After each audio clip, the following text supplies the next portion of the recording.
নমস্কার, আমার রাউস স্পিচ এই অর্থ সংক্রান্ত ইউটিউব চ্যানেলে ব্র্যান্ড নিউ ভিডিওতে সবাইকে স্বাগত। আমি একজন ইনভেস্টমেন্ট প্ল্যানার এবং এক্স ব্যাংক অফিসার। অনেকেই বলেন যে কোনো ব্যক্তির বয়স যখন 60 বছর হয়ে যায়, যখন তিনি রিটায়ার্ড হয়ে গেলেন, তখন থেকে আর মিউচুয়াল ফান্ড করার দরকার নেই, কারণ অনেক ঝুঁকির জায়গা।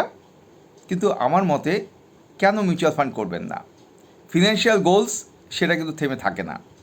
ওই ব্যক্তির হয়তো ফিনান্সিয়াল গোলস অনেকটাই চরিতার্থ হয়েছে, কিন্তু তারপরে আসছে নেক্সট জেনারেশন এবং পরবর্তী সময়ে ইনফ্লেশনের ধাক্কা।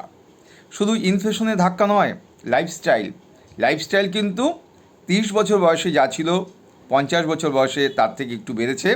60 বছর বয়সে যখন অনেকটা টাকা হাতে এসে গেল রিটায়ারমেন্ট বেনিফিটস, তখন কিন্তু লাইফস্টাইল ইনফ্লেশন একটা বড় ব্যাপার। এরকম আরও অনেক কিছু রয়েছে যেটা আমার মতে মিউচুয়াল ফান্ড একটা বিরাট হেল্প করে থাকে। কেন মিউচুয়াল ফান্ড হেল্প করছে এবং ট্রেডিশনাল যে ইনকামের জায়গাগুলো সেটা কেন ইনফ্লেশনটাকে বিট করতে পারছে না, এবং কী কী ফিনান্সিয়াল গোলস নতুন করে তৈরি হচ্ছে, তার ফলেই কিন্তু আমি প্রতি মাসে মিউচুয়াল ফান্ড থেকে SWP স্কিমে টাকা তুলব, আবার মূল টাকা বৃদ্ধি পাবে লং টার্মে। এই ব্যাপারটা বিশদভাবে আজকে বলবো। আমি আশা করব যে আমার এই ভিডিওটি আপনারা সবাই শেষ পর্যন্ত দেখবেন। আর আমার চ্যানেলে এখনও পর্যন্ত যদি কেউ সাবস্ক্রাইব না করে থাকেন, যারা দেখছেন তাদের প্রতি আমার স্বনির্বন্ধ অনুরোধ, আমাকে উৎসাহ দেওয়ার জন্য আমার এই রাউথ স্পিচ এই চ্যানেলটিকে সাবস্ক্রাইব করে দিন, পাশে রাখা বেল আইকনটি বাজিয়ে দিলেই হলো। 60 বছর পরে মিউচুয়াল ফান্ড কি বন্ধ করে দেবেন? কেন নয়, সেটাই আজকের প্রশ্ন এবং আমার বিস্তারিত উত্তর। মিউচুয়াল ফান্ডের ইনভেস্টমেন্টে যেহেতু মডারেট রিস্ক এবং মার্কেট রিস্ক রয়েছে, সেই কারণে আপনার কষ্টার্জিত টাকা 60 বছর বয়সে আপনি সবটাই কি ট্রেডিশনাল যে ইনভেস্টমেন্টের জায়গা বা সেভিংসের জায়গা রয়েছে সেখানে রাখবেন? যেমন সিনিয়র সিটিজেন সেভিংস স্কিম রয়েছে, ফিক্সড ডিপোজিটগুলো রয়েছে, সেভিংস অ্যাকাউন্ট রয়েছে, এবং বিভিন্ন অর্থলগ্নি প্রতিষ্ঠানগুলোতে লো রিস্কের জায়গা রয়েছে যেখানে ফিক্সড ইন্টারেস্ট রয়েছে। তাহলে আমার মতে এটা কিন্তু ঠিক হবে না। কেন হবে না? কারণ হচ্ছে পারচেজিং পাওয়ার অফ সেভিংস সেটা কিন্তু আস্তে আস্তে কমে যাবে। আপনি ফিক্সড ইন্টারেস্ট পাবেন, কিন্তু সেটা ইনফ্লেশনটাকে বিট করতে পারবেন না। আরেকটি বিষয় হচ্ছে যে লাইফস্টাইল যে ইনফ্লেশন সেটা কিন্তু অনেকটাই বেড়ে যাচ্ছে। কারণ আগে যে খরচাটা আপনি করতেন, এডুকেশন ধরুন বা হেলথ ধরুন বা ফুডে, সেটা কিন্তু এখন অস্বাভাবিকভাবে আস্তে আস্তে বৃদ্ধি পাবে। ট্র্যাভেল ট্যুরিজম বৃদ্ধি পাবে। তার ফলে কিন্তু একটা বিরাট প্রবলেম হবে যদি পুরো টাকাটাই ট্রেডিশনাল ইনভেস্টমেন্টের জায়গায় রাখা হয়। এবং ফিনান্সিয়াল গোলসগুলো কিন্তু পাল্টে যাবে, কারণ রিটায়ারমেন্টের পর ঠিক তখনই কিন্তু দেখা যাচ্ছে যে ফিনান্সিয়াল গোলস পাল্টে যাচ্ছে। যেমন অনেকে হয়তো বাড়ির লোন শোধ করতে পারেননি, কারণ বাড়ির লোন আগে নিয়েছেন, কিন্তু দেখা যাচ্ছে যে গ্র্যান্ডসন গ্র্যান্ড ডটার তাদের জন্য কিন্তু ইনভেস্টমেন্ট করছেন তার দাদু বা ঠাকুরদা। আমি আমার ক্ষেত্রে দেখেছি যে আমি যেহেতু একজন মিউচুয়াল ফান্ড ডিস্ট্রিবিউটর, আমার কাছে মাস 4 আগে একজন বৃদ্ধ লোক তিনি এসেছিলেন যে আমি মিউচুয়াল ফান্ড করব, আমার নিজের জন্য নয়, আমার নাতনির জন্য। নাতনির বয়স হচ্ছে 13, আপনি একটি চিলড্রেন ফান্ড খুঁজে দিন। আমি সেই ফান্ডটি বলেছি যে আপনি রাখুন, এখানে লক ইন পিরিয়ড রয়েছে 5 বছর, কিন্তু আপনার নাতনির যখন 18 বছর বয়স হবে তখন কিন্তু সে পুরো টাকাটা পেয়ে যাবে, কিন্তু উচ্চশিক্ষার জন্য কাজে লাগবে। এবং দেখা যাচ্ছে যে এই যে চিলড্রেন ফান্ডে তিনি টাকা রাখলেন, তার ফিনান্সিয়াল গোলস চেঞ্জ হয়ে গেল, সেখানে কিন্তু লক ইন পিরিয়ড রয়েছে। আপনি জেনারেলি যে মিউচুয়াল ফান্ডে টাকা রাখেন সেখানে ওপেন এন্ডেড স্কিম, তার ফলে মনে যখনই প্যানিক আসে তখনই কিন্তু আপনি টাকা ভেঙে তুলে ফেলেন। এটা থাকতেই পারে, মানে ভয় থাকলে মিউচুয়াল ফান্ডে টাকা রাখা যাবে না, লং টার্মে রাখতে হবে। কিন্তু এই ভদ্রলোক তিনি দীর্ঘমেয়াদী টাকা রাখবেন, উচ্চশিক্ষার জন্য নাতনির এবং ম্যারেজের জন্য তিনি টাকা রাখবেন, ফলে সেখানে লক ইন পিরিয়ড রয়েছে। আপনি লক ইন পিরিয়ডের মিউচুয়াল ফান্ডগুলো দেখুন, সেখানে কিন্তু যেহেতু সেখানে টাকা তোলার ব্যাপারটা নেই, ফান্ড ম্যানেজাররা বিভিন্ন জায়গায় টাকা খাটাতে পারছেন বিভিন্ন রকম স্কিম করে, কারণ এই ক্ষেত্রে রিডিমশন হবে না, দীর্ঘদিন পরে রিডিমশন হবে, ফলে এখানে কিন্তু টাকা বাড়বে। ফলে এই স্কিমগুলো কিন্তু আপনি বাঁচতে পারেন আলাদা আলাদা করে। মানে মিউচুয়াল ফান্ডে সব টাকা রাখার কথা বলছি না, কিন্তু 60 বছর বয়স হয়ে গেলেই আর মিউচুয়াল ফান্ডে টাকা রাখার দরকার নেই। এখন কিন্তু বয়স হয়ে গেল, এখন আমাদের ট্রেডিশনাল ইনভেস্টমেন্টে টাকা রাখতে হবে, যেখানে আমরা ইন্টারেস্ট পাবো, কিন্তু মূল টাকাটা আর বাড়ছে না। 60 বছর বয়সে রিটায়ারমেন্টের পর সংসারে ক্যাশ ফ্লো এবং লিকুইডিটি অনেকটাই কমে যায়, কারণ রিটায়ারমেন্টের আগে তিনি ছিলেন স্যালারিড পারসন, ফলে নির্দিষ্ট টাকা তিনি পেতেন। এই সময়ে আমার মতে অবশ্যই মিউচুয়াল ফান্ডে কিছু টাকা রেখে দিতে হবে, যেই টাকাটি থেকে তিনি 6 থেকে 7% টাকা তুলবেন প্রতি মাসে এবং তার লিকুইডিটির অভাব মেটাবেন। এই যে টাকা তোলার ব্যাপারটা, এটা মিউচুয়াল ফান্ডে রয়েছে সিস্টেমেটিক উইথড্রল প্ল্যান SWP স্কিমের মাধ্যমে প্রতি মাসে একটি নির্দিষ্ট টাকা সংসারে আসবে এবং মূল টাকা বৃদ্ধি পাবে। আমি কেন মিউচুয়াল ফান্ডের কথাটি বলছি, কারণ এখানে মূল টাকা লং টার্মে বৃদ্ধি পাবেই, এটাই কিন্তু দেখা গেছে এতদিন ধরে।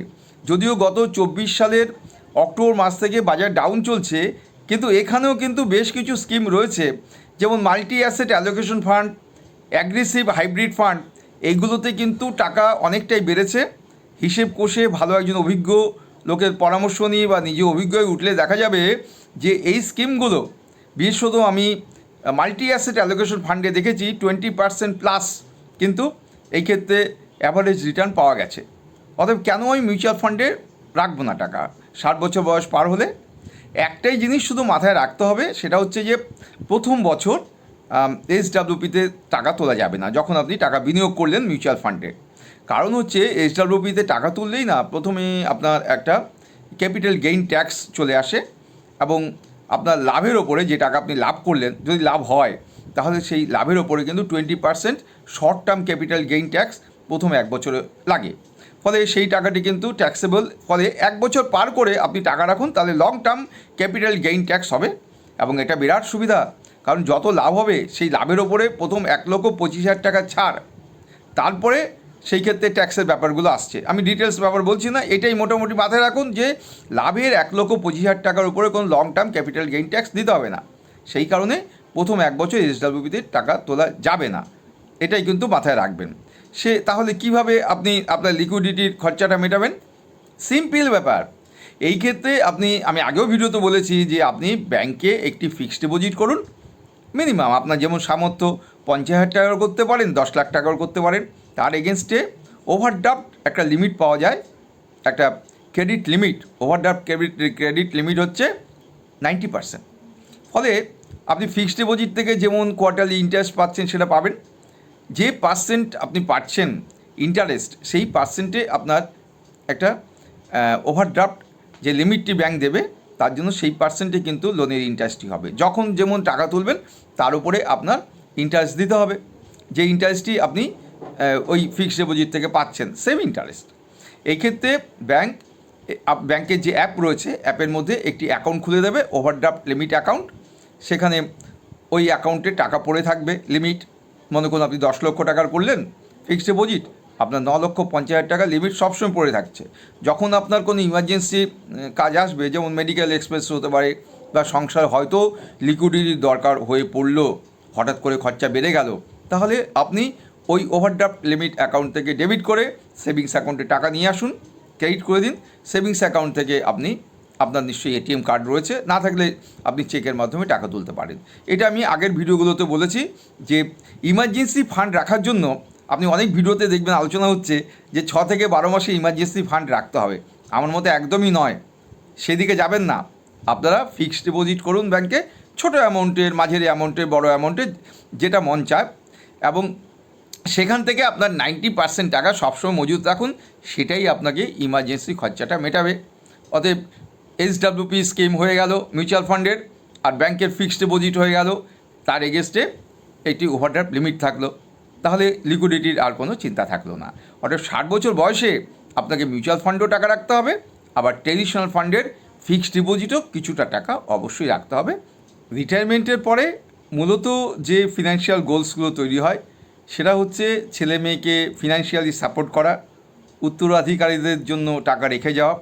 অনেকে আবার চিন্তা করেন যে বিভিন্ন চ্যারিটেবলস, যেমন রামকৃষ্ণ মিশন রয়েছে, ভারত সেবাশ্রম সংঘ রয়েছে, আরও অনেক প্রতিষ্ঠান রয়েছে, সেসব জায়গায় দান করে যাওয়া। ট্রাভেল ট্যুরিজম, দেখা যায় দেশ ছাড়িয়ে বিদেশে পৌঁছে যাওয়া, সেটার জন্য একটা বড় খরচা রয়েছে।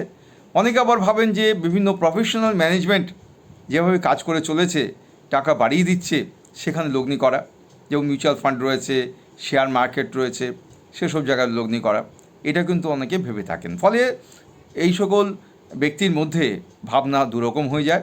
একটি হচ্ছে কনজারভেটিভ আর একটা হচ্ছে অ্যাগ্রেসিভ। মডারেট ভাবনা খুব কম জনেরই থাকে, হয় কনজারভেটিভ হলে তাহলে অবশ্যই ট্রেডিশনাল যে সেভিংসের জায়গা, ইনভেস্টমেন্টের জায়গায় সেখানে ইনভেস্টমেন্ট।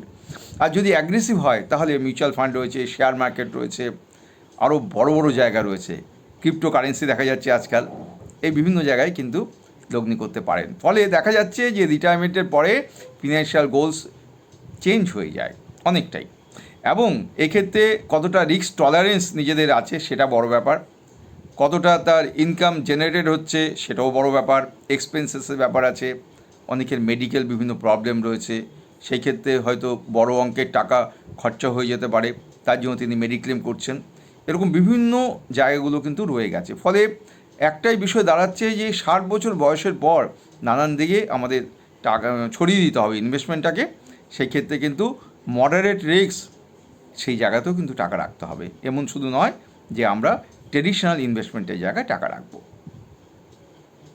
ইনভেস্টমেন্ট স্ট্র্যাটেজি যাই হোক, আজকের ভিডিওটি কেমন লাগলো, যেখানে বলা হলো যে 60 বছর বয়সে আমরা মিউচুয়াল ফান্ডে টাকা রাখবো না, কেন রাখবো না, এটা নিয়েই হচ্ছে আজকের ভিডিওটি, যে কিছু টাকা মিউচুয়াল ফান্ডে অবশ্যই রাখতে হবে। আজকের এই ভিডিওটি কেমন লাগলো আপনারা আমার এই ভিডিওর কমেন্ট সেকশনে কমেন্ট করে জানান। আর আমার চ্যানেলে যদি এখনও পর্যন্ত কেউ সাবস্ক্রাইব না করে থাকেন যারা দেখছেন, তাদের প্রতি আমার স্বনির্বন্ধ অনুরোধ, আমাকে উৎসাহ দেওয়ার জন্য আমার এই রাউত স্পিচ এই চ্যানেলটিকে সাবস্ক্রাইব করে দিন, পাশে রাখা বেল আইকনটি বাজিয়ে দিলেই হলো। দু একদিনের মধ্যে আরেকটি অর্থ সংক্রান্ত ভিডিও নিয়ে আপনাদের কাছে উপস্থিত হব। আপনারা ভালো থাকুন, সুস্থ থাকুন।